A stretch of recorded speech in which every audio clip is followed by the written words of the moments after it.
Have you ever wondered why some couples can disagree and still keep that magnetic attraction, while others completely lose their spark after just one argument? Today, I'm going to share something that's completely transformed how I see relationship conflicts. It's called the soft no technique, and it's the difference between couples who grow stronger through disagreements and those who drift apart. This isn't just another communication tip. It's about maintaining that crucial attraction while being true to yourself. Let's talk about something that's costing you more than you realize in your relationships. You know that moment when you're super direct about disagreeing with someone you're dating? That instant when you can actually feel the chemistry fizzle out? It's not just in your head, it's real, and it's happening to countless couples every day. We've all heard that brutal honesty is the way to go, right? But here's the thing, while honesty is crucial, being brutal about it is like using a sledgehammer to hang a picture. You might get the point across, but you leave some serious damage in the process. The worst part? This damage often goes unnoticed until it's too late. Like a slow leak in a tire, it gradually deflates the emotional connection until one day you're both wondering where the magic went. Let's break down the 4 essential elements that make the soft no technique so powerful in maintaining attraction while disagreeing. The first pillar is what I call acknowledge and validate. Think of it like catching a ball before throwing one back.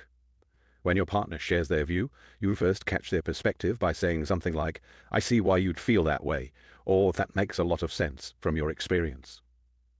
This isn't about agreeing, it's about creating a safe space for different viewpoints to exist. Start with phrases like, "I understand why you see it that way," or "I can see how you arrived at that conclusion." This shows you're really listening. Even if you disagree, acknowledge that their feelings are valid. It's not about right or wrong, it's about understanding. This creates an emotional foundation where disagreement feels safe, not threatening. The second pillar is bridge with empathy. This is where most people go wrong. They jump straight to their opposing view without building a bridge first. Use phrases like, "and at the same time," or "I also wonder if," instead of "but," or "however." Share your internal dialogue. Let them see how you arrived at your different perspective. Maintain warm eye contact and open body language to show you're still connected, even as you disagree. The third pillar, present alternative, is about how you introduce your different viewpoint. The key is to present it as an addition to the conversation, not a correction. Instead of saying, "You're wrong, try, what if we also considered?" Present your perspective as another way of looking at things, not the only way. Keep your tone curious and collaborative, like you're both exploring options together. Finally, reinforced connection is about ending strong. This is what separates couples who grow through disagreements from those who grow apart. End with something positive about your shared relationship or future. Remind each other that you're on the same team, even with different views. Make concrete plans to do something enjoyable together, showing that disagreement doesn't diminish your connection. Now let's talk about why that age-old advice about just being honest might actually be sabotaging your relationships. When you're too direct with your disagreement, you actually trigger the brain's defensive mechanisms.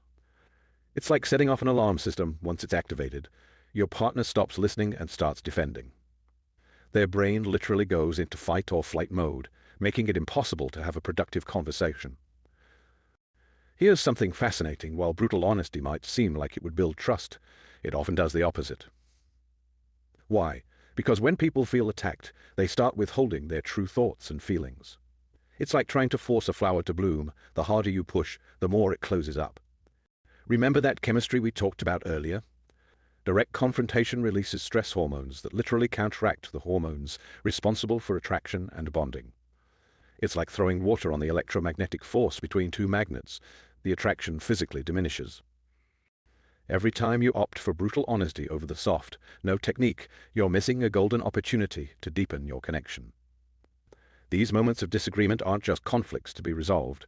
They're chances to show that you can handle differences with grace and actually grow closer through them. Let's look at how these two approaches play out in real relationships and why one consistently strengthens connections while the other erodes them. The difference between these approaches isn't just about what you say, it's about the emotional impact and lasting effects on your relationship. When you directly contradict someone with "you're wrong" or "that doesn't make sense," you're essentially throwing up a wall between you. It's like slamming a door in someone's face. They immediately step back. The soft no smoothly redirects the conversation like a skilled dancer leading their partner into a new step. No force, just fluid movement. The hard no approach often comes from our ego's need to be right. But here's the thing, winning the argument often means losing the connection. It's a Pyrrhic victory. Instead of proving a point, you're creating understanding. It's like building a bridge while you walk across it together.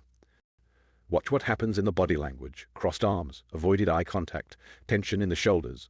The brain literally prepares for conflict, making it impossible to maintain that attracted energy. This approach keeps the dialogue flowing naturally, like a river finding its path.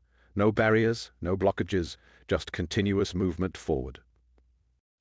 Each hard no creates emotional distance. It's like taking small steps backward from each other, subtle at first, but over time you end up miles apart.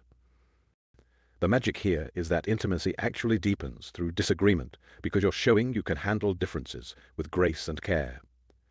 The residue of these interactions builds up like emotional plaque, creating layers of unspoken resentment that become harder and harder to break through. Each interaction becomes a trust deposit in your relationship bank account, creating a reservoir of goodwill that makes future disagreements easier to navigate. Let's dive into the fascinating science of why the soft no technique works so powerfully at a psychological level. Here's something remarkable about your brain. When you feel emotionally safe, it releases oxytocin and dopamine, the same chemicals responsible for attraction and bonding. The soft no technique maintains these chemicals flowing even during disagreement. It's like keeping the love lights on while you navigate a challenging conversation. There's this beautiful cycle that happens with the soft no approach. When you create emotional safety, attraction naturally deepens, which in turn makes it easier to maintain safety during future disagreements. It's like a self-reinforcing loop of connection. Think of it as relationship compound interest. Each positive interaction builds on the last. Your brain has special neurons called mirror neurons that literally mirror the emotional state of the person you're with. When you use the soft no technique, you're staying calm and connected, which actually helps your partner's brain match that state. It's like being the steady rhythm that helps them find their emotional balance. What makes this approach so powerful is that it creates what psychologists call a holding environment, a psychological safe space where both people feel secure enough to be vulnerable and honest. It's like having an emotional safety net that lets you both take risks in sharing your true thoughts and feelings without fear of rejection or judgment. Let me share with you the exact formula I've developed that makes the soft no technique practically foolproof. Think of it as your relationship GPS, guiding you through difficult conversations while keeping that attraction alive. The first step is what I call the cushion. This is where you create emotional padding before any disagreement. It's as simple as saying, "I appreciate you sharing that with me," or "I love that you trust me enough to tell me how you feel." This immediately disarms any defensive reactions and keeps the attraction channels open. Next comes the bridge. This is your smooth transition that maintains connection. Instead of using words like "but" or "however," which can feel like slamming on the brakes, use phrases like "and" at the same time, or "I also wonder if." It's like keeping your hands softly on your partner's back while guiding them in a new direction. The core is where you actually express your different perspective, but the key is in the delivery. Start with "I see it a bit differently," or "in my experience." Notice how this feels different from saying "you're wrong" or "that's not true." You're sharing your truth without invalidating theirs. Finally, the connect step brings it all home. Use phrases like "let's figure this out together," or "how can we make this work for both of us?" This reinforces that you're partners, not opponents. It's like ending a dance with a flourish that brings you closer together. Even with the best intentions, there are some common pitfalls that can make the soft no technique backfire. Let's talk about how to avoid them so you can maintain both honesty and attraction. The biggest mistake I see people make is falling into the false agreement trap. They're so focused on being soft that they accidentally agree with things they don't actually believe. Remember, the goal isn't to agree, it's to disagree gracefully. It's like pretending to like a food you hate. Eventually the truth will come out, and it'll feel like deception. Then there's what I call the over-softening problem. This happens when you're so worried about being gentle that your actual message gets lost in a cloud of qualifiers and apologies. It's like wrapping a gift in so much bubble wrap that no one can tell what it is. You need to maintain clarity while being kind. They're not mutually exclusive. Timing is crucial, and yet it's where many people slip up. Trying to use the soft. No technique in the heat of an emotional moment is like trying to defuse a bomb while it's exploding. Sometimes you need to wait for the right moment, when both of you are calm and receptive. The mixed message muddle occurs when your words say one thing, but your tone or body language says another. It's like saying, "I'm not angry," through clenched teeth. It just doesn't work. Your non-verbal communication needs to align with your soft approach, or it creates confusion and distrust. Finally, there's the follow-through failure. Some people use the soft no beautifully in the moment, but then don't maintain consistent boundaries afterward. It's like building a beautiful bridge and then not using it. The technique isn't just about the initial conversation. It's about maintaining that balance of honesty and attraction in all your interactions. Here's the golden rule that transformed my understanding of attraction in relationships. The way you disagree today shapes how they'll feel about you tomorrow.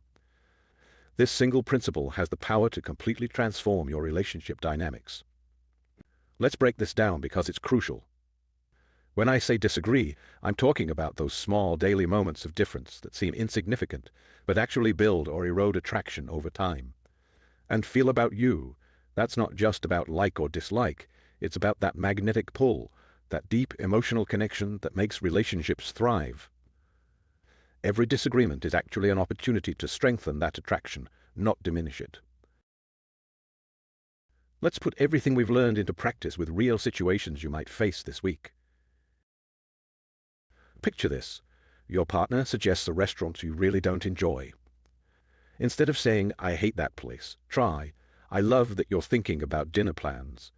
That place has great ambience, and I'm wondering if we might find somewhere that combines that atmosphere with food we both love." Notice how this maintains the connection while steering towards a different option. When discussing future plans, maybe they want to move cities and you don't. Instead of shutting it down with, "That's never going to work," use the soft no. "I'm excited that you're thinking about our future together. Tell me more about what attracts you to that city. While I have some concerns, I'd love to explore how we could create that same feeling you're looking for where we are, or find a completely new place that works for both of us." Family gatherings can be tricky. If they want to spend every holiday with their family and you want to split time, try.